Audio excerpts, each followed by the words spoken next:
Hola, buenos días. Gracias por acompañarnos en un evento más de Grant Thornton. Les saluda Catherine Ulate.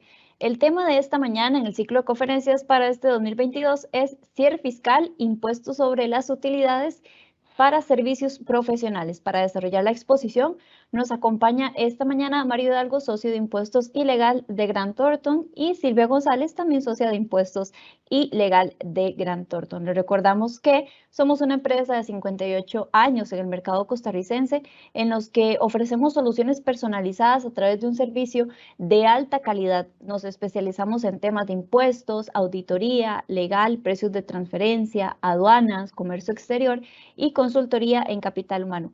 También aprovecho esta ocasión para invitarlos a nuestro próximo evento que vamos a realizar el jueves 24 de febrero también a las 10 de la mañana. Tendremos el tema registro de transparencia y beneficiarios finales.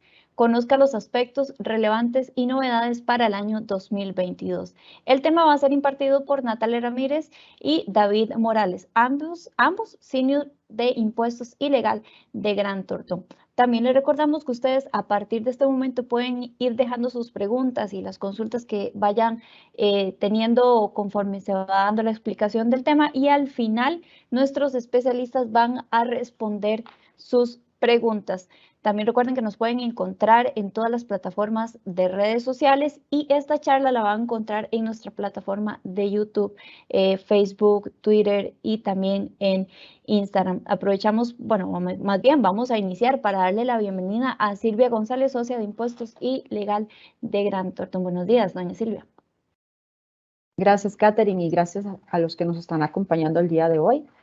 Pues traemos un enfoque distinto, específicamente para personas físicas y servicios profesionales. Sabemos que ahora el próximo 15 de marzo tenemos que presentar la declaración de renta correspondiente al periodo fiscal 2021, pero no todas las actividades y no todas las industrias pues se tratan fiscalmente de la misma forma, siendo muy importante pues los tips y los comentarios que vamos a hacer el día de hoy en esta charla. Muchas gracias, doña Silvia. Y también aprovechamos para darle la bienvenida a don Mario Hidalgo, socio de impuestos y legal de Grant Thornton. Muy buenos días, don Mario. Muy buenos días, muchísimas gracias a los presentes y a las personas que nos van a acompañar por los siguientes minutos. La idea del día de hoy es dar un valor agregado de la perspectiva del profesional liberal, persona física con actividad educativa, y muy importante el tema de aquellas personas que tengan la doble condición, ¿verdad?, de asalariados. Recordar que también les interesa los temas que vamos a tratar de hoy, en el tanto pues que de consumir el tracto exento como asalariados tendrían que empezar a pagar a partir del colón 1. Entonces son temas relevantes e importantes para el adecuado cumplimiento de las obligaciones fiscales. Muchas gracias. Muchas gracias, don Mario. Y vamos a dar inicio al tema de esta mañana, y para eso le damos el pase a Silvia González. Doña Silvia. Gracias. Como bien comentábamos, pues hoy la idea es poder conversar sobre este cierre fiscal específicamente relacionado con la declaración del impuesto sobre la renta por el periodo fiscal 2021, enfocado directamente a las personas físicas y los servicios profesionales. ¿Cuál es la agenda que traemos pues el día de hoy? Nunca está de más pues repasar algunas generalidades del impuesto sobre la renta. Obviamente vamos a determinar o explicar algunos temas que distinguen a las personas que desarrollan servicios profesionales. Vamos a hacer un repaso relacionado con los gastos deducibles. Esto es sumamente importante, sobre todo porque en algunos casos pues hubieron algunos cambios relacionados con la ley de fortalecimiento de las finanzas públicas, que si bien ya este es un segundo año en que ya estamos aplicando en pleno todas estas reformas, siempre es necesario pues hacer algún tipo de repaso. Vamos a retomar el tema de integración de rentas, pues no solamente porque un servicio profesional pueda pues generar obviamente impuesto en relación con sus ingresos, sino que también hay algunos temas de activos u otras actividades conexas que puedan llevarse a cabo que no necesariamente o se puedan integrar o se puedan declarar de forma distinta relacionadas con las rentas de capital.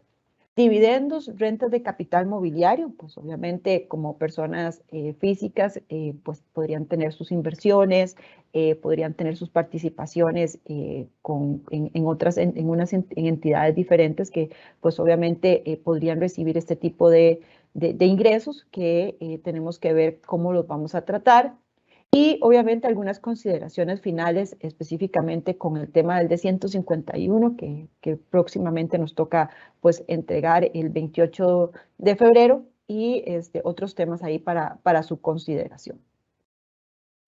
Para iniciar con las generalidades del impuesto sobre la renta, no sé si muchos ya han recibido este tipo de comunicados que la administración pues ahora utiliza los medios digitales como correos electrónicos, mensajes de texto, donde hace un recordatorio a los contribuyentes de esos calendarios o esas fechas de cumplimiento en vista de que obviamente el omitir, presentar o no cumplir a tiempo pues nos va a generar intereses, sanciones innecesarias. Entonces, pues obviamente la declaración del impuesto de valor agregado, bueno, que se presenta el 15 de cada mes y eso fue pues hace un par de días que teníamos que presentarla. La declaración de 101, que está de impuesto sobre la renta, que se presentará el próximo 15 de marzo. Aquí considerar que para efectos de los servicios profesionales no existe un formulario o una declaración distinta a este formato general que utiliza la administración, que es el de 101, que también utilizan las sociedades, pensando también en que ahora pues hay otro tipo de declaraciones como son las de las sociedades inactivas, que también van a tener esta fecha de vencimiento, pero para los servicios profesionales pues siempre se va a utilizar este modelo que, como digo, ya está estandarizado para no solo las sociedades, sino también que realizan actividad económica, sino también para las personas físicas con actividades lucrativas. La declaración informativa de 151, que como bien mencionaba, pues está para presentarse el 28 de febrero. Igualmente la de 152, cuando tenemos retenciones en salarios, que esto pues obviamente puede pasar si una persona física realiza una actividad económica. Con el de 151 ahora vamos a ver que hubo a finales del 2019 una resolución que vino de alguna forma a alivianarnos el trabajo, ¿verdad? Al existir los comprobantes electrónicos. Y entonces, pero sí hay algunos temas que sí siguen siendo, pues, un compromiso, ¿verdad? O una obligación, pues, declarar oportunamente. Sí, don Miguel. Sí, nada más para complementar lo que mencionaba doña Silvia, recordar que los proveedores de servicios independientes, personas físicas como entidad educativa, pues como bien lo señala esta transparencia, pues deben declarar el IVA. Recordar que esta es una obligación mensual, independientemente de que prestemos o no servicios, debemos declararla.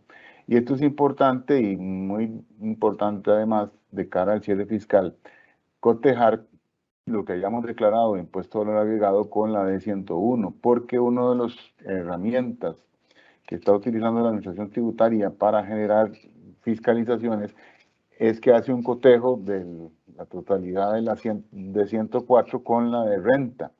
Y si aparecen diferencias, ya tenemos casos donde algunos contribuyentes han sido notificados.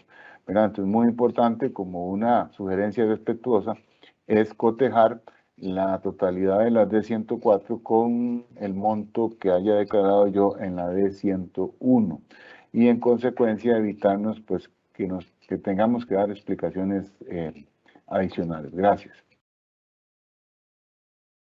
Gracias, don Mario. Para continuar, nada más volver a hacer el repaso, ¿verdad? Que el periodo fiscal desde el 2020, pues ya lo tenemos de un periodo natural, ¿verdad? El 1 de enero al 31 de diciembre. Eso significa que es en este espacio de tiempo que todas nuestras operaciones, tanto de compra como de venta, pues serán las vinculantes a efectos, en este caso, del periodo fiscal 2021 y que, como bien mencionaba don Mario, pues lo importante es que seamos congruentes y hagamos ese doble chequeo de que los ingresos que vayamos a declarar y las compras que vayamos a declarar en el de 101 de impuesto sobre la renta, pues digamos, tengan una congruencia con las declaraciones de IVA que ya hemos declarado previamente. Podrán existir algunas diferencias, obviamente por temas tal vez extraordinarios, o que se puedan llevar a nivel de conciliación fiscal, que ahora vamos a hacer un repaso sobre eso, pero es fundamental que exista ese chequeo, ¿verdad? O que no exista esas diferencias para evitarnos un dolor de cabeza, pues por una notificación, ¿verdad? O por una banderilla ante las autoridades tributarias para que nos generen sombras o consultas de, digamos, esas diferencias innecesarias. Conceptos básicos, bueno, quienes prestan servicios profesionales de manera independiente son categorizados como personas físicas con actividad lucrativa. Para efectos del periodo 2021, las tarifas aplicables pues son las que se muestran aquí en el cuadrito rojo, ¿verdad? Donde va a haber como un tramo exento de 3.742.000 colones a efectos de determinar a partir de ahí los tramos del 10, 15, 20 o 25 para efectos del impuesto sobre la renta. Sin embargo, cuando tenemos una dualidad, por decirlo así, donde la persona es asalariada y ya realiza, y digamos ya el patrono le realiza las retenciones en la fuente y le aplica el tramo exento que existe para lo que son las remuneraciones o los salarios, pues la ley prevé que ya no podemos hacer un doble aprovechamiento del exento a nivel de salario y también este exento que establece el artículo 15 de la Ley de Impuestos sobre la Renta para personas con actividad lucrativa. De tal forma que cuando vayamos a preparar nuestra declaración de impuestos sobre la renta, existe a la hora de hacer la liquidación del impuesto una casilla que dice si se ha aprovechado exentos a nivel de remuneraciones. Entonces ahí tendríamos que pues chequear o marcar esa casilla, poner digamos, el total del tramo exento disfrutado en el año, que normalmente, dependiendo del monto de salario que se tenga, pues va a superar estos 3 millones, que es un monto anualizado, para efectos de poder ya a partir del primer colón de los ingresos que se hayan recibido y que se vayan a declarar por ventas de servicios profesionales, la tarifa del 10%. Entonces, esto es fundamental porque no, hemos visto que es digamos, un error que se comete a la hora de aplicar esta metodología. Y la administración, pues bien, si viene a revisarnos la declaración de impuestos sobre la renta, podría determinar que si no hemos considerado esta exclusión, pues que estamos teniendo un aprovechamiento doble de ese tramo exento. Y pues obviamente el hacer el ajuste podría generar diferencias del pago de impuesto, obviamente con intereses y sanciones, digamos, de ley en este caso. Recordemos que con la ley de fortalecimiento de las finanzas públicas, pues tenemos al incorporar el capítulo 11 a la ley del impuesto sobre la renta, que incluyó lo que son las rentas pasivas, que son las famosas rentas de capital o ganancias o pérdidas de capital que no teníamos regulado previamente. De alguna forma se nos convirtieron dos canastas, ¿verdad? O dos elementos a considerar a la hora de calificar los ingresos que podemos tener como contribuyentes. Entonces, cuando hablamos de rentas empresariales, aquí tendríamos que incluir qué es lo que es la renta, el impuesto sobre la renta tradicional o el impuesto a las utilidades, donde va a estar precisamente incluidos los servicios profesionales, donde se cumplen características que son 3 características específicas, que son la organización de los factores de producción, que es tierra, capital, trabajo, pues obviamente quien presta un servicio profesional pues tiene esta organización de factores, ¿verdad? En el sentido de que tiene la estructura, el alquiler de una oficina, equipo, material para poder prestar este servicio, y posiblemente también personal a cargo a efectos de poder ejercer esta actividad económica. Obviamente hay un concepto de habitualidad y tenemos el tema de los registros contables. Aun cuando seamos personas físicas, la contabilidad es un elemento fundamental y casi que se volvió obligatorio con el tema del impuesto al valor agregado por la forma en que está constituido, siempre y cuando, obviamente ahora vamos a ver una excepción que existe para servicios profesionales, pues estemos aprovechando los gastos en relación con los ingresos a la hora de hacer nuestra declaración de renta. Pues existe un procedimiento que ahorita vamos a ver que es el reconocimiento de un 25% de gasto que no requeriría, digamos, este detalle o estos registros contables al día. Sin embargo, es fundamental pues cumplir con estos requisitos a efectos de poder identificar cuáles son los ingresos que van a estar sujetos al impuesto sobre las utilidades, que obviamente ahorita vamos a ver el tema de la integración de rentas que pues viene a unir de alguna forma estos dos conceptos. Rentas pasivas, pues están relacionadas con rentas de capital mobiliario, que es obviamente inversiones, dividendos, o inmobiliario cuando estamos hablando de pues, arrendamientos, que esto también podría ser ingresos que esté generando una persona física o que preste servicios profesionales. Pues obviamente que provenga de bienes o derechos y obviamente que hayan pues, normas específicas reguladas en el tema de la SUGEP. Entonces, como estamos viendo, estas dos canastas son fundamentales definirlas a efectos de poder identificar dónde tenemos que clasificar el ingreso igual y cuál va a ser su tratamiento fiscal aplicable. Sí, don Mario. Sí, nada más para complementar lo que nos indicaba doña Silvia de manera precisa y correcta.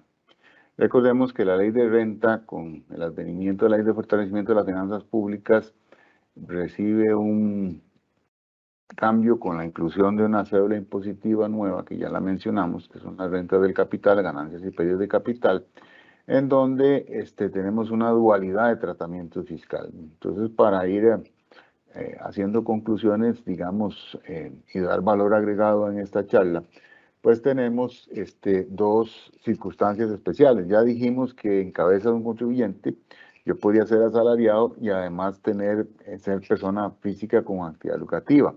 Pero ese asalariado y esa persona física con actividad lucrativa también podrían tener rentas del capital, ¿verdad? O ganancias superiores de capital, que están reguladas de manera especial en el capítulo 11 y que no haber la afectación que indicaba doña Silvia, pues tendrían que tributarse y cumplirse formalmente con otro conjunto de reglas. Entonces, lo que yo quiero resaltar aquí es que podemos tener una combinación, ¿verdad? Podemos tener un asalariado con rentas empresariales o un asalariado con rentas pasivas, en cuyo caso, en ese escenario, pues tenemos que tener cuidado y cumplir por separado. La buena noticia es que mientras se mantengan las reglas actuales, pues el asalariado no tendrá que integrar, ¿verdad? Las rentas pasivas que tenga reguladas por el capítulo 11, ni tampoco debe integrar las rentas empresariales si ese fuera el caso. Entonces se mantienen por separado, son canastas separadas, como ya lo dijo doña Silvia, y yo siempre pongo el ejemplo del médico, ¿verdad? Que tiene 3 locales comerciales. En el primero de ellos, pues él practica su servicio profesional relacionado con la medicina, y ese local se encuentra afecto a esa actividad económica, es parte de la renta empresarial, y entonces los ingresos y gastos relacionados con ese activo deberían estar incluidos en el régimen tradicional, en la D101, que es lo que venimos comentando. Pero este médico en el ejemplo tiene otros 2 locales, uno se lo alquila a una farmacia y otro a un quiropráctico. Obviamente esos ingresos que recibe el local 2 y el local 3 en condiciones normales serían rentas del capital inmobiliario, en cuyo caso no deberían incluirse en la D101, sino declararse en la D125 como lo establece el ordenamiento jurídico. Entonces, lo que yo quería llamar la atención es que esta dualidad, ¿verdad?, puede de alguna manera modificar el comportamiento. Entonces tenemos el asalariado básico, que no es ningún pecado hacerlo, ¿verdad?, en donde no tendría ninguna de estas situaciones que estamos comentando de manera excepcional. Tenemos el asalariado que podría tener rentas empresariales, ¿verdad?, en cuyo caso debería presentar la D101 por esas rentas, con la particularidad que mencionó doña Silvia, que es que no podemos replicar o utilizar 2 veces el tracto exento, y también podríamos tener un asalariado que además de las rentas empresariales tenga rentas del capital. Entonces tendría la triple condición. O podemos tener una persona física con actividad lucrativa que no sea asalariado, tiene renta empresarial, debe presentar la de 101, pero también puede tener rentas pasivas y no necesariamente está integrado, porque eso es un error que debemos cometer un día sí y otro también, y esto es muy importante. Muchas veces el profesional liberal está acostumbrado a incluir en la de 101 todos sus ingresos, y eso no es correcto a la luz del ordenamiento que tenemos. Salvo que él haga la migración invocando que tiene al menos un colaborador inscrito ante la Seguridad Social, podría hacer esta integración de sus actividades económicas. Pero lo que queremos dejar muy claro es eso, ¿verdad? Que mientras no se haga esa solicitud ante la Administración Tributaria, él tendría la doble condición, el doble sombrero, entonces tendría que presentar una de 101 y además las declaraciones que correspondan, ¿verdad? Correspondan para esas actividades de rentas de capital o ganancias o pérdidas de capital, en el tanto esos activos no estén afectos a su actividad empresarial o actividad económica. Entonces, ojo con esto, ¿verdad? Porque a veces pensamos que al ser asalariado, hasta ahí llegó mi responsabilidad y no tengo que saber más del resto del mundo. Eso no es así. Pensemos en un asalariado que es profesor universitario y esos servicios de educación los presta a través de una relación en calidad de independiente. Ese se ve afectado por lo que estamos mencionando. Y si esa persona tiene además un apartamento que le dejaron algún pariente cercano, pues entonces eso tributaría por las rentas del capital inmobiliario, salvo que él decida integrarlas. Entonces me interesaba mucho interrumpir a mí, a Silvia, aquí para tener esa claridad de los diferentes escenarios que podíamos estar enfrentando y las reglas especiales que tenemos que observar cuando tenemos combinación de esos escenarios. Muchas gracias.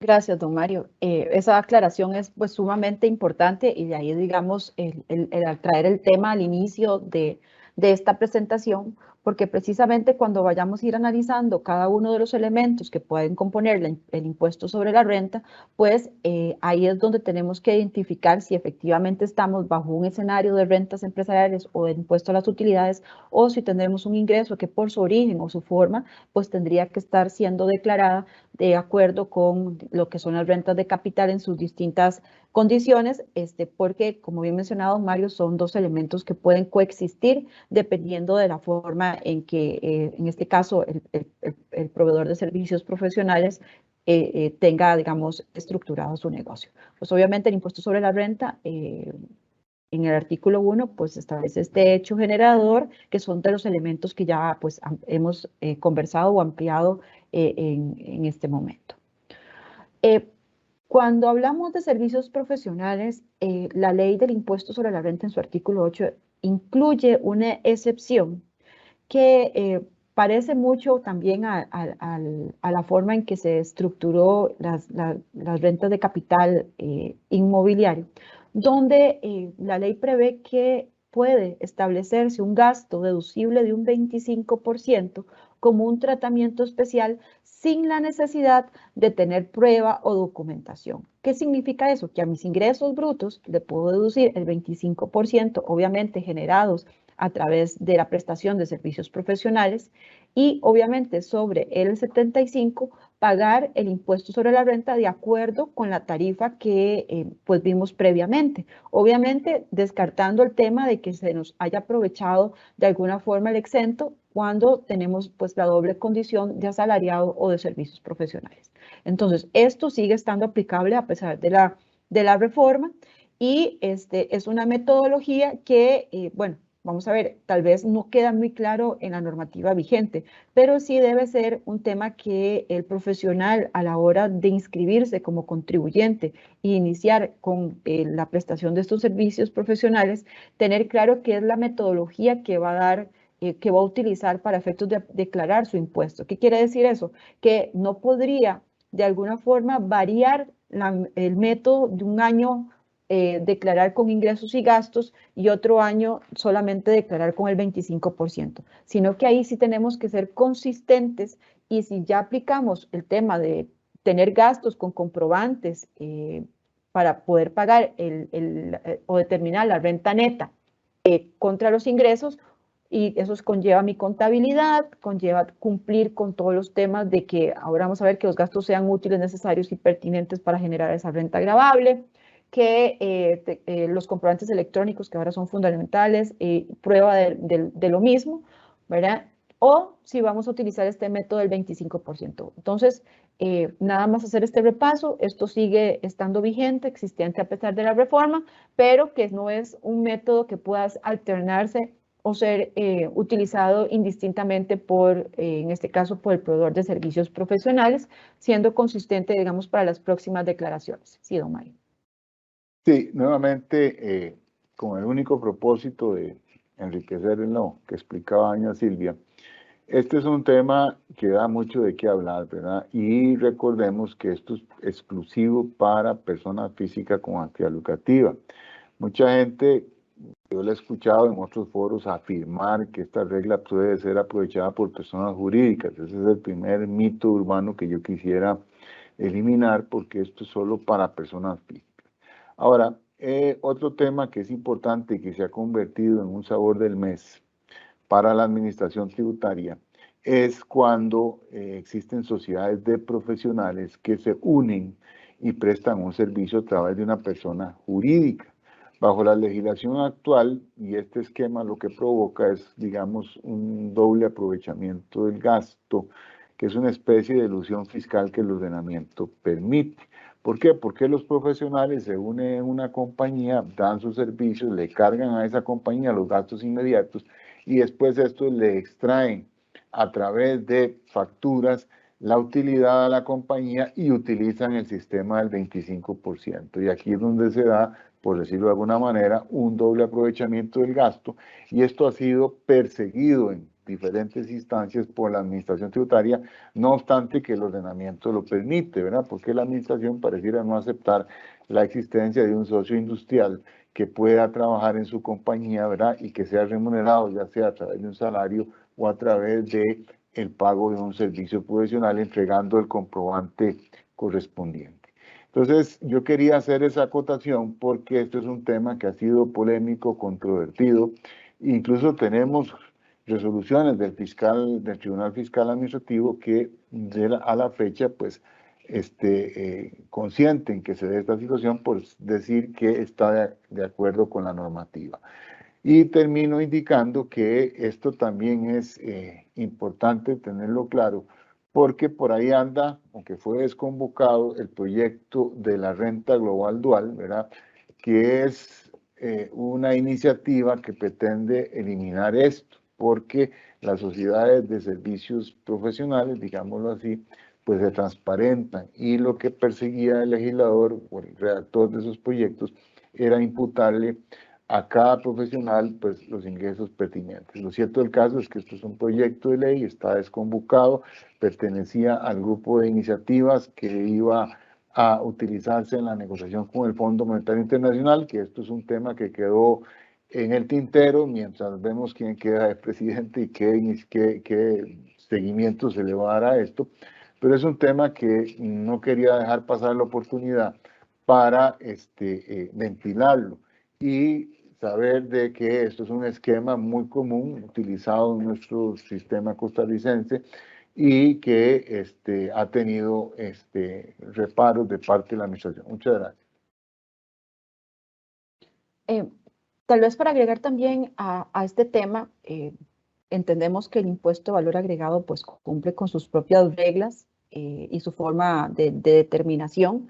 Sin embargo, igual, si nosotros a la hora de declarar el impuesto de valor agregado utilizamos créditos por compras que hemos realizado para aplicar contra los débitos por la facturación que hacemos con impuesto de valor agregado, tenemos que tener cuidado porque eso sí nos obliga a tener todo el control contable, comprobantes, ¿verdad?, que puedan validar que efectivamente esos créditos que estamos utilizando por compras de bienes y servicios, obviamente incorporados en este caso a la prestación de servicios que generan el ingreso, tienen que cumplir con todos los, digamos, los temas contables y fiscales pertinentes, ¿verdad? A pesar de que para efectos del impuesto sobre la renta estemos aplicando esta otra regla. Entonces, eso sí es de suma importancia que esto no nos exime de cumplir con otros requisitos que así exija la ley a efectos de, el impuesto de valor agregado. Un tema que es importante, que esto también se mantiene en la ley del impuesto sobre la renta y que no fue pues modificado con las reformas acaecidas en el 2019, es la forma o la posibilidad que tiene la administración tributaria de determinar lo que se llaman rentas presuntivas y están relacionadas precisamente a la prestación de servicios profesionales o los servicios que se prestan de forma liberal. La administración en aquellos casos que realicen una fiscalización y identifiquen que haya alguna incongruencia en la presentación de la declaración, que no se cancele el impuesto correspondiente o que no se emitan los recibos o comprobantes autorizados, en este caso, bajo las reglas que tenemos actualmente, los comprobantes electrónicos, la administración hace como una especie de desconocimiento de lo declarado y lo demostrado por el contribuyente y lo que aplica es una renta presuntiva que en el caso específico de médicos, odontólogos, arquitectos, ingenieros, abogados, notarios, agrimensores, contadores públicos, profesionales de las ciencias económicas y corredores de bienes raíces, aplica una presunción de 335 salarios base. Eso significa que nos va a dar una base imponible de 154.837.000 colones, al cual si le aplicamos una tarifa aplicable normal del impuesto sobre la renta, ronda aproximadamente los 46 millones de impuestos sobre la renta. Entonces, vean cómo este ejercicio podría llevar a un profesional a pagar un impuesto pues, que puede ser sumamente oneroso si no se logra desvirtuar o demostrar bueno, las inconsistencias o la falta de recibos o comprobantes que la administración pueda estar identificando en una fiscalización tributaria. Para los peritos, contadores públicos, técnicos y otros profesionales, colegiados o no, pues esta presunción baja a 250 salarios bases. Sin embargo, también es un monto sumamente importante a efectos de una determinación presunta de esta naturaleza. Sí, don Mario. Nuevamente, pues nada más quería traer a colación de este listado de profesionales un tema que es muy controvertido y es el de los notarios también, ¿verdad? Que el notario es una función pública encomendada a un profesional en derecho, sin embargo vemos en la vida real notarios que trabajan bajo el esquema de asalariado y emiten escrituras donde hemos visto que se colocan a veces estribillos donde se indica que los honorarios correspondientes los cobrará una sociedad o que no se cobran honorarios por ser pariente, por ser amigo, por lo que sea. Y esto ha generado muchos ajustes, ¿verdad?, de parte de la administración tributaria porque ellos pretenden que por cada escritura exista una factura. Y de no ser así, ya hemos visto muchos supuestos en los cuales se aplica esta renta presuntiva. También ocurre esto con los contadores, ¿verdad?, que muchas veces algunos de ellos trabajan en una empresa y yo conocí el caso triste, ¿verdad?, de una persona que le prestó el servicio a un vecino con tan mala suerte que el vecino lo reportó en el de 151 y entonces le aplicaron la renta presuntiva que comentaba doña Silvia. Y ahí nos coloca un escenario terrible porque es producir una prueba negativa, es demostrar que no me gané una plata. Y eso es complicadísimo. Entonces, por eso el cumplimiento de los deberes formales como moraleja, en este caso concreto, la emisión de los comprobantes y las inscripciones ante los registros pertinentes, pues pueden ser un salvavidas o un paracaídas para defendernos de pagar estos montos que a veces se convierten en sumas verdaderamente exorbitantes. Gracias.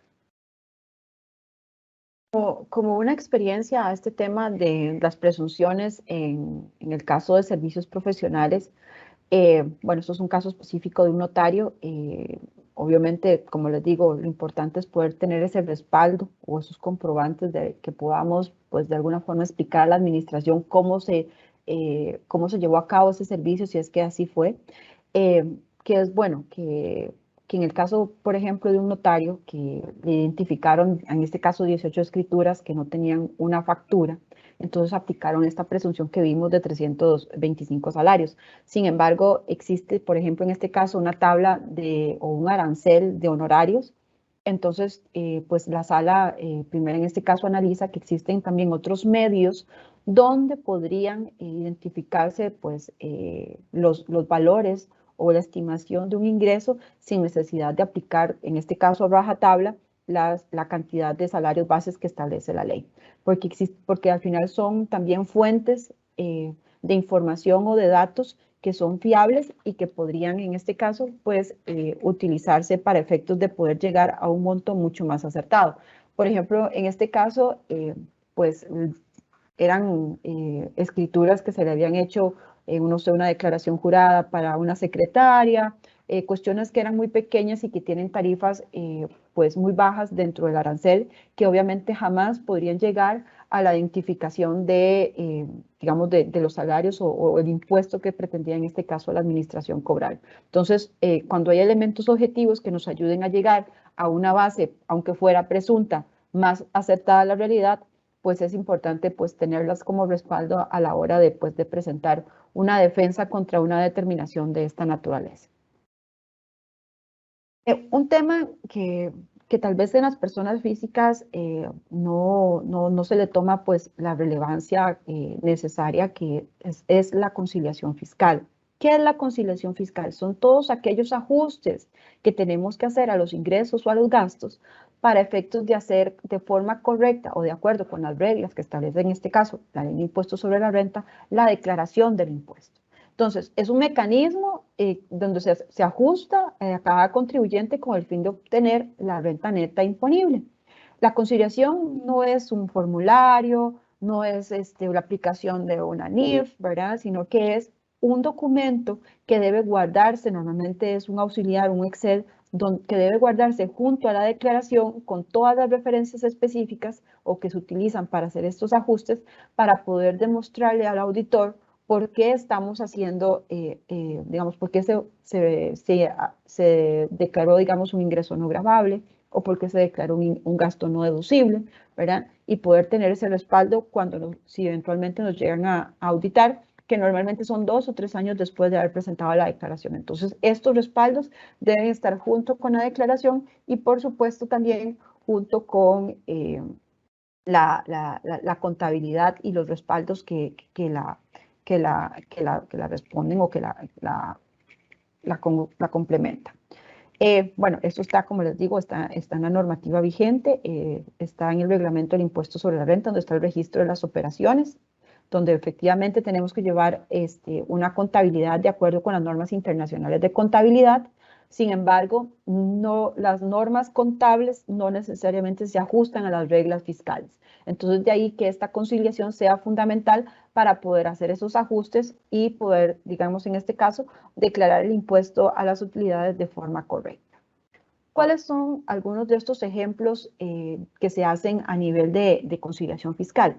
Hagamos aquí algún tipo de repaso. En el caso de los ingresos no gravables, por ejemplo, van a estar dividendos, participaciones sociales o cualquier otra forma de distribución de beneficios. ¿Por qué? Porque si recibimos un dividendo, por ejemplo, de una sociedad donde somos socios directos, ya eso va a tener una retención en la fuente. Entonces, ese ingreso no sería parte de la base imponible o un ingreso gravable porque ya estuvo gravado de otra forma, que sería en este caso rentas de capital mobiliario. Cuestiones de contratos, convenios, negociaciones que se hayan hecho o ejecutado totalmente fuera del país, o sea, en el exterior, ganancias de capital que se hayan pues declarado o tratado de acuerdo con el capítulo 11, que son pues lo que vimos ahora, las rentas pasivas, herencias, legados, bienes gananciales, tampoco se consideran un ingreso gravable, y los premios de lotería que todavía no ha pasado por ahí, hubo un proyecto que querían grabarlo, por ahora esto pues sería un ingreso no gravable, y también las donaciones. En el caso de los gastos no deducibles, aquí también tenemos algunos ejemplos, ¿verdad? Como el mismo impuesto sobre la renta, El impuesto, bueno, todavía la ley dice impuesto de ventas, pero sería impuesto de valor agregado, consumo, recargos, multas, intereses que hayamos pagado sobre esos impuestos, pues no son deducibles, están expresamente así establecidos en la ley. Obviamente el tema también de gastos, utilidades, que si se hubieran pagado de alguna forma, pues eso tampoco llega a ser parte de un gasto deducible.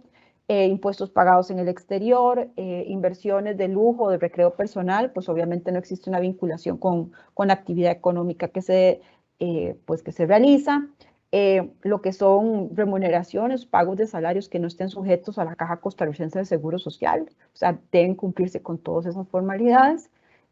Bueno, y obviamente cualquier otra erogación que no esté vinculada con las rentas gravables, que es justificar que ese gasto fue necesario para generar el ingreso gravable.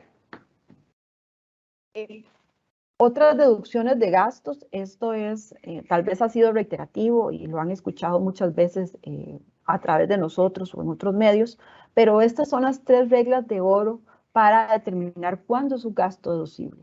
Uno es el que sea necesario, útil y pertinente para generar el ingreso gravable, precisamente, no sé, servicios públicos, mensajerías, papelería, y obviamente un topógrafo, un ingeniero, pues tiene instrumentos o equipos especiales para poder desarrollar su servicio, que pues se haya realizado las retenciones de ley.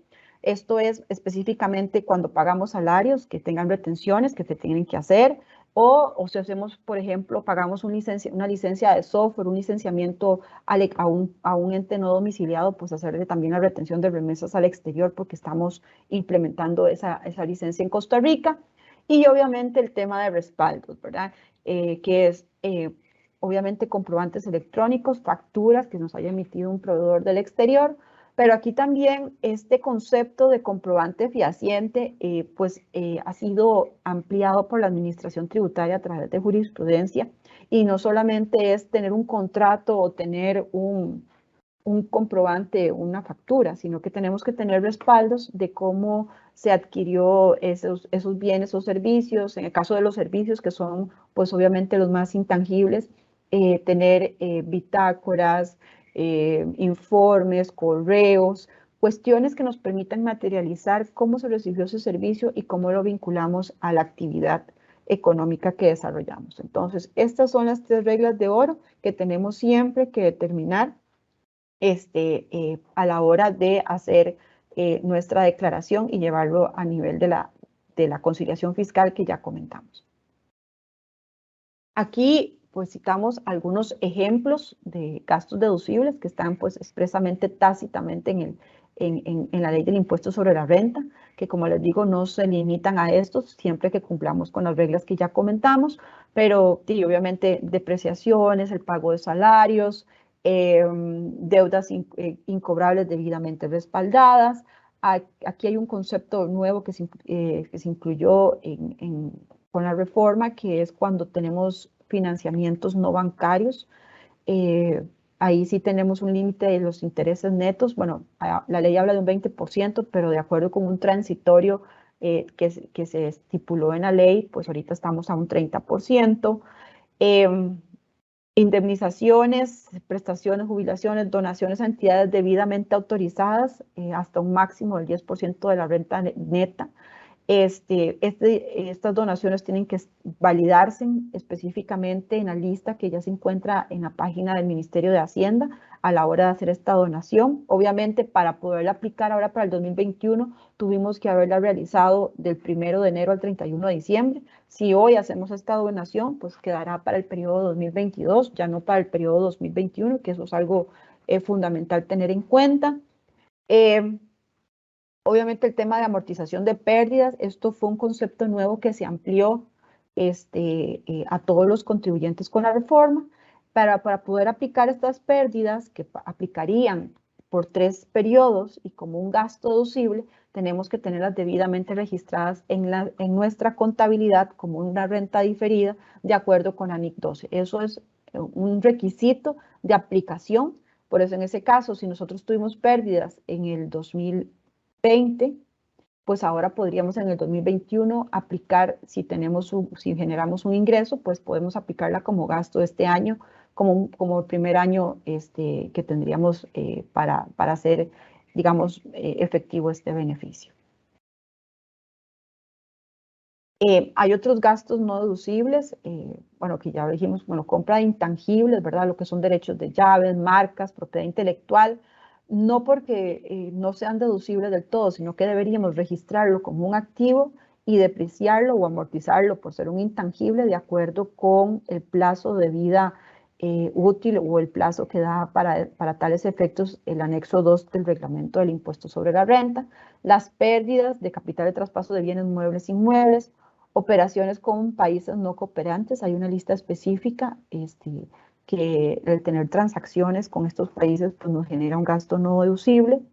Y bueno, y lo que son asimetrías híbridas, que es cuando tenemos gastos asociados con partes vinculadas en el extranjero, donde ambos tienen un beneficio, ¿verdad? Que en algún lado sea deducible y por el otro lado no sea un ingreso, ¿verdad? Entonces es un tema también ahí que es importante revisar si aplicamos o tenemos estas condiciones.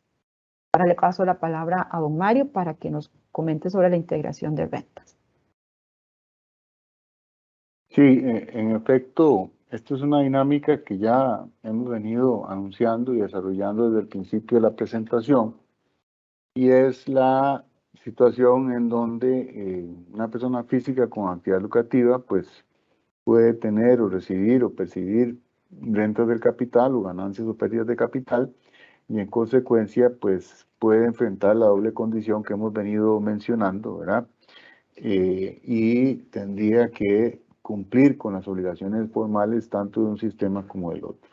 Entonces, muy importante siempre la recomendación respetuosa para las personas que realizan actividades físicas en relación de dependencia y que tienen además actividades lucrativas o no las tienen y son solo prestadores de servicios, darse una revisadita en el registro único de contribuyentes, saber bajo qué actividades estoy inscrito o inscrita la persona para poder evitar, digamos, traspiés con estos temas, ¿verdad? Porque la Administración Tributaria ha indicado, nos ha precisado que el principio de integración por afectación es el principio que gobierna el tema de la tributación en nuestro país desde la que se dio la reforma que estamos mencionando, y que gobierna y nos indica cómo tenemos que tributar de manera correcta, ¿verdad? Entonces, este criterio de integración por afectación es el predominante, priva sobre cualquier otra situación, y revisar el sistema tributario pertinente para ver dónde estamos. Si tenemos la doble condición, ¿verdad? Como lo vamos mencionando, pues recordar que tanto para las rentas del capital inmobiliario como inmobiliario yo tengo la oportunidad de migrar e integrar mis rentas cuando tengo al menos un empleado registrado ante la Seguridad Social, en cuyo caso yo tributaría por las reglas del E101. Muy importante tener claro que si yo hago esta gestión, si hago esta solicitud, hago este pedimento a la Administración Tributaria, esto desplegaría sus efectos hasta el periodo fiscal siguiente, ¿verdad? Entonces es otro tema muy importante que tenemos que tener a colación, ¿verdad? Entonces podemos tener la coexistencia de ambos regímenes, pero también podría decidir yo, por un criterio, llamamos de tipo artificial, provocar la integración de mis rentas en una sola declaración. Entonces, como ya lo habíamos mencionado, consultar en el ATV, ¿verdad?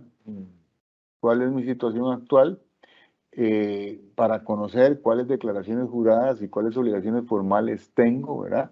Y esto va a depender, y en esto hay que ser reiterativo, de la afectación total o parcial de mis activos. Si yo tengo varios activos y estos se encuentran vinculados a mi actividad profesional, pues no hay problema. Regresamos al ejemplo del médico, ¿verdad? Digamos que solo tengo un local comercial y ese local comercial lo utiliza, o los 3 locales comerciales los utiliza para los servicios de salud que él brinda, pues no habría ningún problema. El problema es cuando tenemos por divisibilidad jurídica o económica de esos activos la posibilidad de que estos sean utilizados en otras actividades o, por ejemplo, se utilicen en actividades de recreo o de temas personales o familiares. en cuyo caso se da la desafectación y entonces esas rentas tendrían que tributar a través de reglas especiales.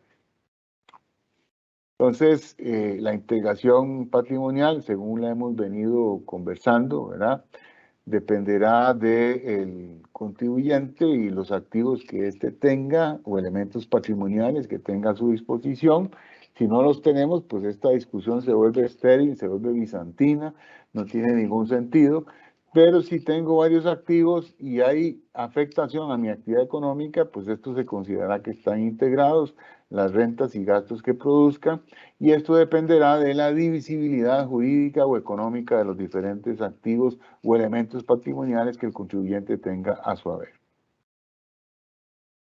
Entonces, la divisibilidad la podemos entender en varias dimensiones, ¿verdad? La temporal, que es el caso del vehículo, ¿verdad? Un vehículo yo no puedo ir a dos lugares diferentes con él al mismo tiempo, pero sí en atención a un horario le puedo afectar una actividad distinta después de ese horario. Y por ejemplo, el vehículo de uso discrecional, ¿verdad?, que es un tema muy común o denominado company car por algunos, ¿verdad? Entonces, en ese escenario, pues la persona utiliza el vehículo como herramienta de trabajo durante la jornada laboral y después de esa hora se le permite, digamos, usar ese vehículo para temas personales. También puede haber una divisibilidad por un criterio de carácter espacial, ¿verdad? Recordemos el ejemplo que siempre brindamos sobre aquel almacén que decide alquilar parte de los pisos de su tienda comercial, de su almacén por departamentos, a terceros que se dedican a una actividad comercial. En ese caso, esos ingresos del capital inmobiliario deberían tributar por reglas especiales, salvo que yo provoque la integración. Y finalmente tenemos la condición residual, que es la que ya yo les mencioné, que es tener al menos un empleado registrado ante la Seguridad Social, lo cual me permite integrar o migrar estas rentas del capital o ganancias o pérdidas de capital a el sistema tradicional, bondad que ha reconocido la Administración Tributaria desde el oficio DGT 1755-2019 y que en algunos oficios había vedado de manera sorpresiva a las rentas del capital mobiliario, situación que ha quedado aclarada, ¿verdad?, con la última versión que se publicó del reglamento en el mes de diciembre pasado del año 2021, en donde se hace extensiva esta posibilidad también a las rentas del capital mobiliario. No obstante que hayamos visto oficios emitidos por la Administración Tributaria donde nos señalaba lo contrario. El fundamento legal, pues ahí está en la normativa para que ustedes vean que estas palabras no se encuentran vacías, pues encontramos diferentes menciones de esta perspectiva en la legislación vigente, ¿verdad? Y la ley nos habla de un concepto que quedó en desuso, que es que únicamente debe obtener rentas de esa naturaleza. Ese únicamente pues quedó sustituido por el concepto de la integración por afectación, porque en un principio nosotros habíamos entendido que solo pagaba o no había integración si únicamente yo me dedicaba a la actividad que genera rentas del capital mobiliario. Pero por el contrario, si había combinación de actividades, yo me entendía naturalmente integrado. Esta lectura que se había hecho a partir de la literalidad de la norma ha sido desmentida por la Administración Tributaria ya en diversas ocasiones y con independencia, repito, de lo que diga la normativa, pues la Administración entiende que al haber afectación hay integración y si no hay afectación, pues no se da la bendita posibilidad de pagar los impuestos de manera globalizada, ¿verdad?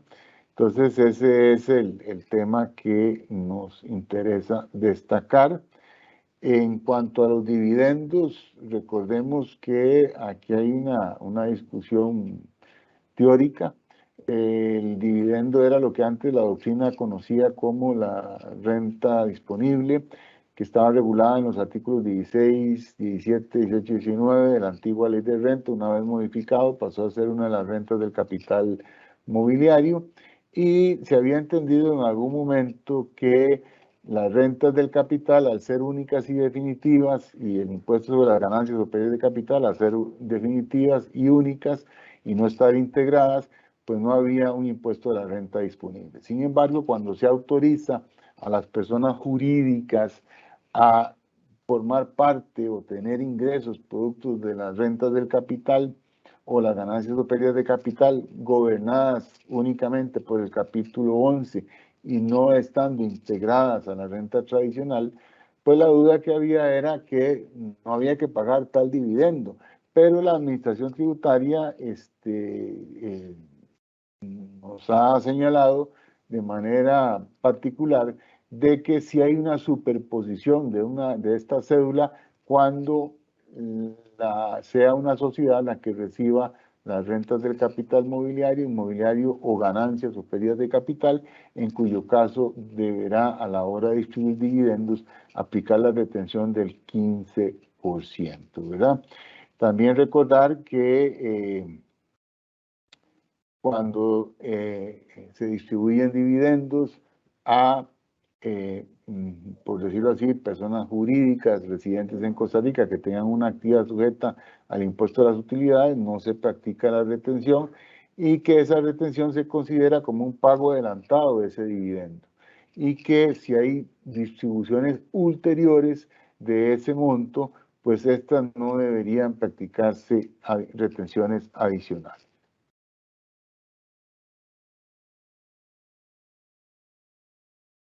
Entonces, en pantalla vemos, ¿verdad?, cómo funciona el tema de la renta disponible y esto es lo que veníamos mencionando, en donde a partir del oficio de GT 2100-2019 dice que cuando se dan distribuciones de rentas del capital inmobiliario o mobiliario o ganancias o pérdidas de capital, se grava con la renta del capital mobiliario, o sea, una superposición de esta cédula adicional en estos casos también, ¿verdad?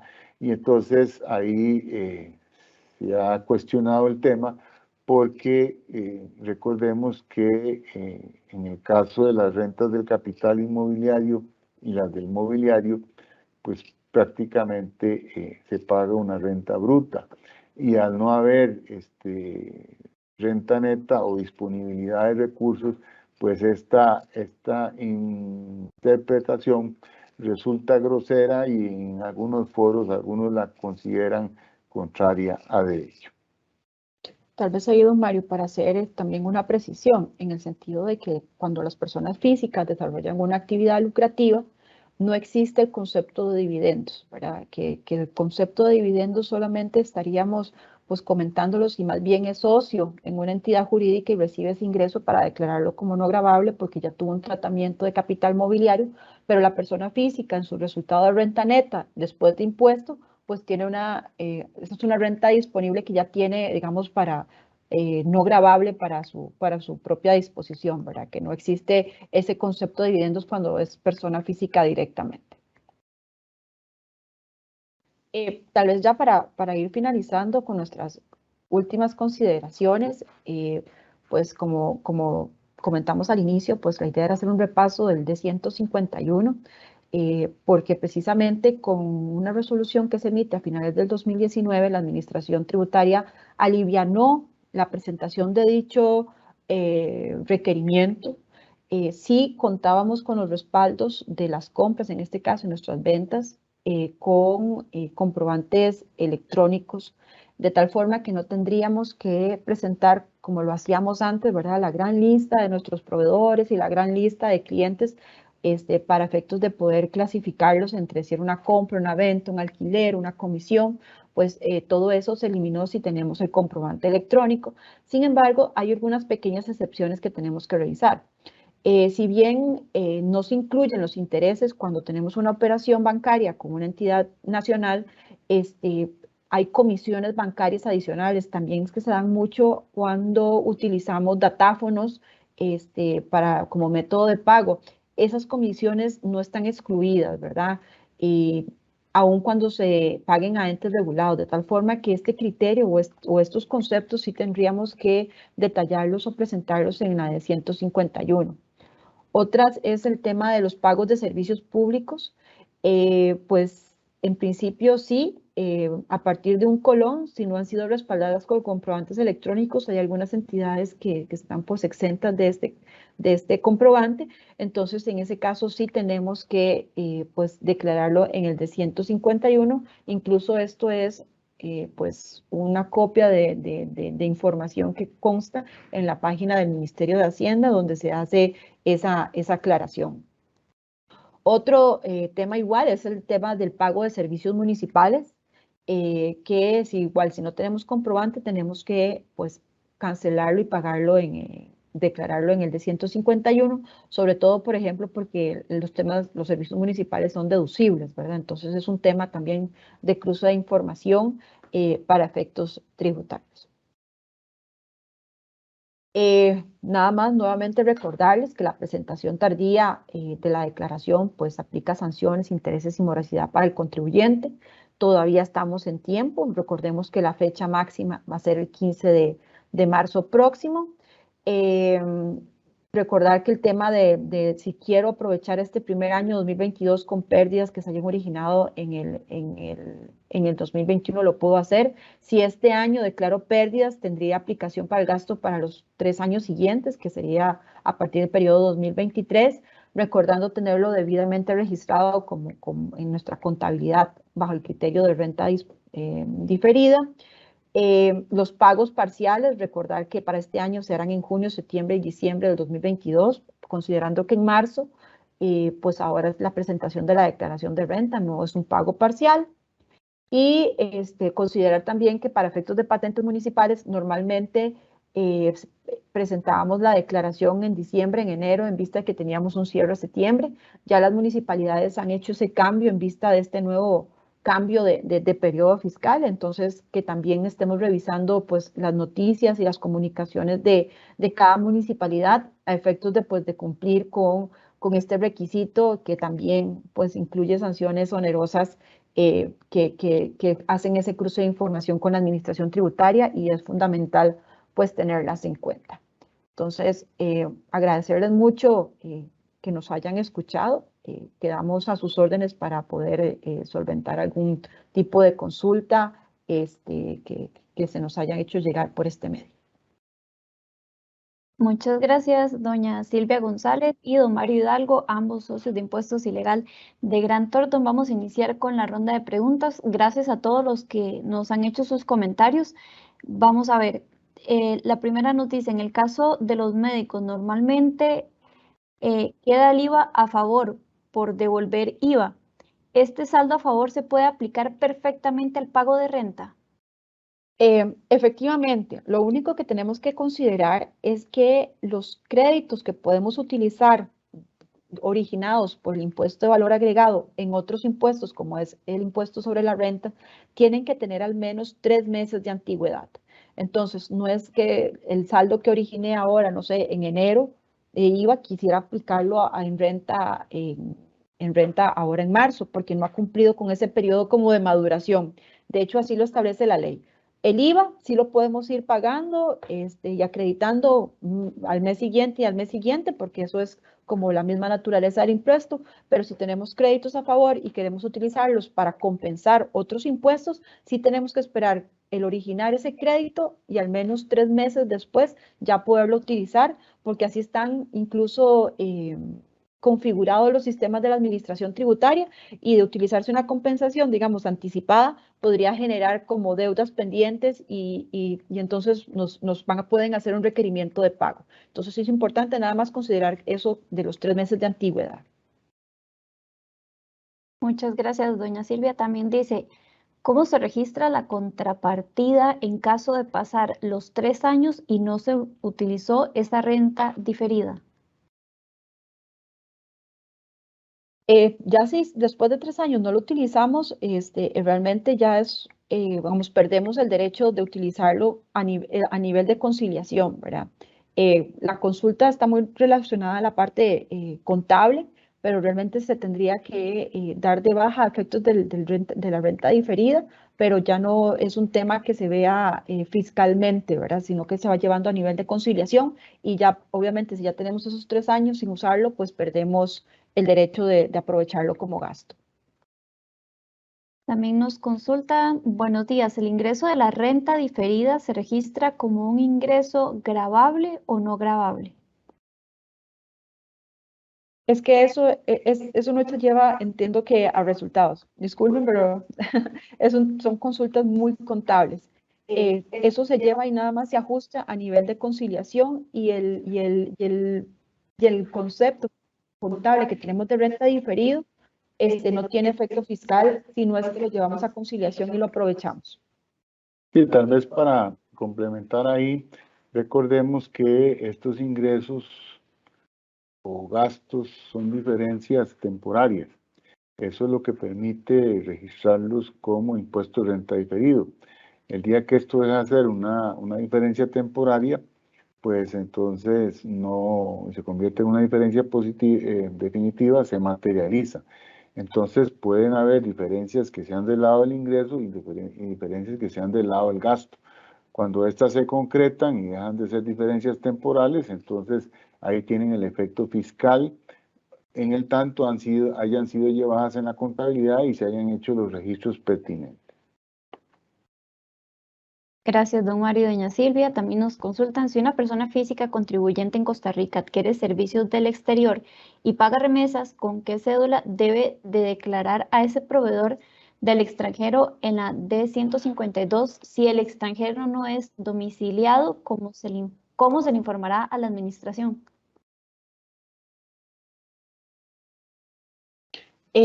Entiendo que el de 152 incluye rentas, retenciones de rentas a nivel local. Ahorita podríamos buscar una respuesta para efectos de eso, pero efectivamente lo que se reporta son temas locales o retenciones locales. Sí, en efecto, esto de las remesas al exterior va en el formulario D103, ¿verdad? Que es el de retenciones. Y ahí no hay que identificar o especificar, lo que se reporta es un monto global. Entonces, en esa D103, no hay que poner cédula de ningún proveedor del extranjero. Repito, ahí van las retenciones de remesas practicadas de manera general y no está individualizada. Recordemos que esa factura, pues es una persona del extranjero que no está sujeta a emitir comprobantes conforme a la legislación costarricense. Jamás tendría una cédula ni un DIMEX. Entonces, por eso es que se declaran en la D103 y como decía doña Silvia, la D152, al igual que la D151, son para temas locales. Muchas gracias. Otra consulta dice, si uso el 25% de gastos sobre los ingresos, ¿en el IVA puedo utilizar el crédito por las compras de servicio y gastos? Saludos y gracias.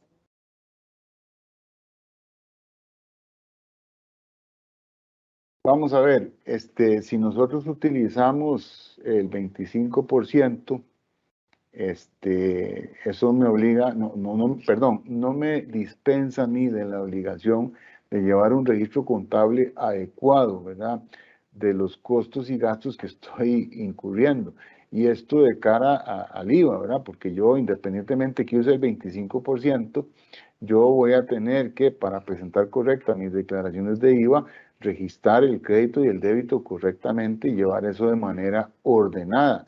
Entonces, muy importante el hecho que yo use el 25%, que es el sistema alterno que me da el ordenamiento, no me libera a mí de tener que llevar el control contable adecuado para efectos del IVA de los créditos, entiéndase, el impuesto de IVA soportado y los débitos, el impuesto de IVA cobrado a los clientes. Me parece que por ahí va o así entiendo yo la pregunta.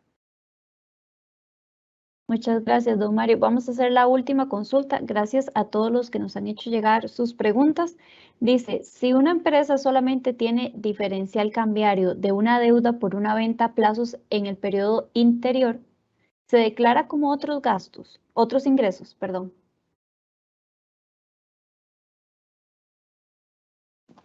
La consulta sale un poquito del canasto de lo que estamos conversando, pero en realidad el tema del diferencial cambiario ahorita se encuentra en discusión. El criterio nuestro está pues realizado, ¿verdad? Si efectivamente este diferencial se origina de operaciones ordinarias de una actividad económica donde el contribuyente está inscrito en el impuesto sobre las utilidades, de acuerdo con la normativa, nos dice que a final del periodo se hace una evaluación del cambio de moneda y ahí es donde nos va a dar tanto del activo como del pasivo, y ahí es donde se nos va a originar un ingreso o un gasto, ¿verdad? Un ingreso gravable o un gasto deducible.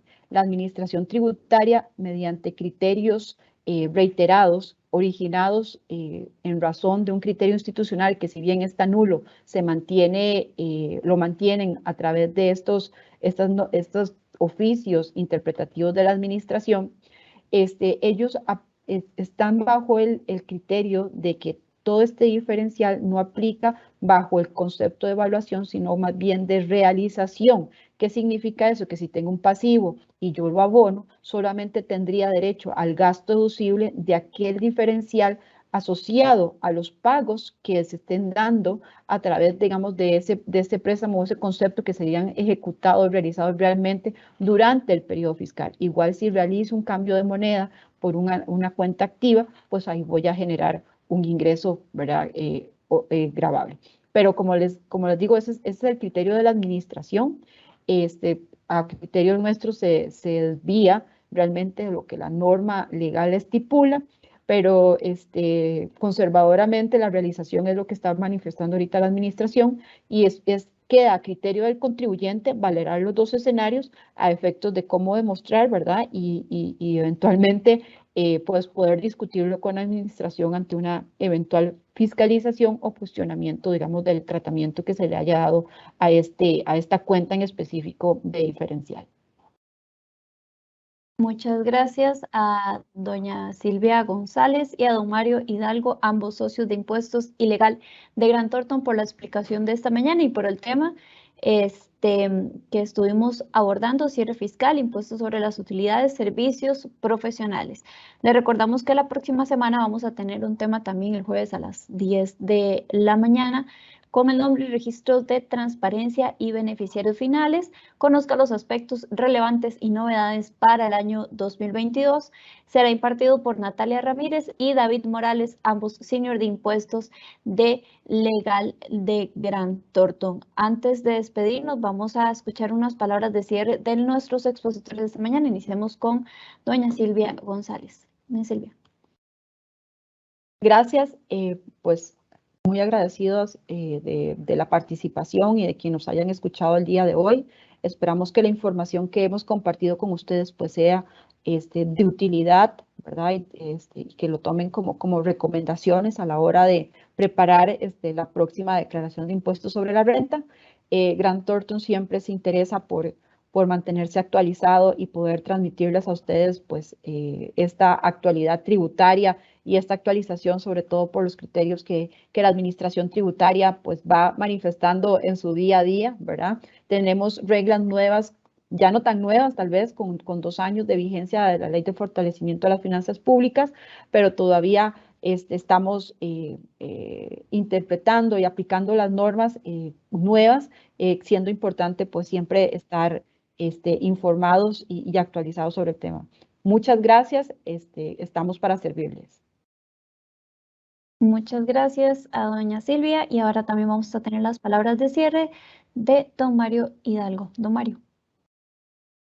Sí, muchísimas gracias a todas las personas que tuvieron la bondad, la gentileza de acompañarnos a lo largo de esta transmisión, y recordar, ¿verdad?, que estos temas que hemos conversado hoy, pues, sean o deben ser tomados a beneficio de inventario, y que todavía hay muchos temas que la administración sigue aún sin definir con claridad. Tenemos nuevos reglamentos, tenemos algunos aspectos todavía en discusión, como es el tema del diferencial cambiario. Entonces las sugerencias brindadas aquí, pues, repito, son para orientar su quehacer tributario.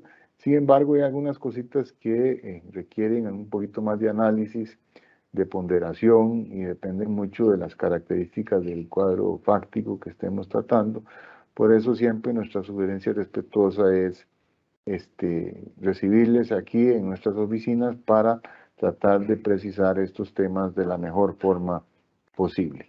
Y en consecuencia, pues agradecerles adicionalmente pues esta atención y esperando que algunos de los comentarios o precisiones que se han hecho pues sean de valor agregado para todos ustedes. Muchas gracias y buenos días.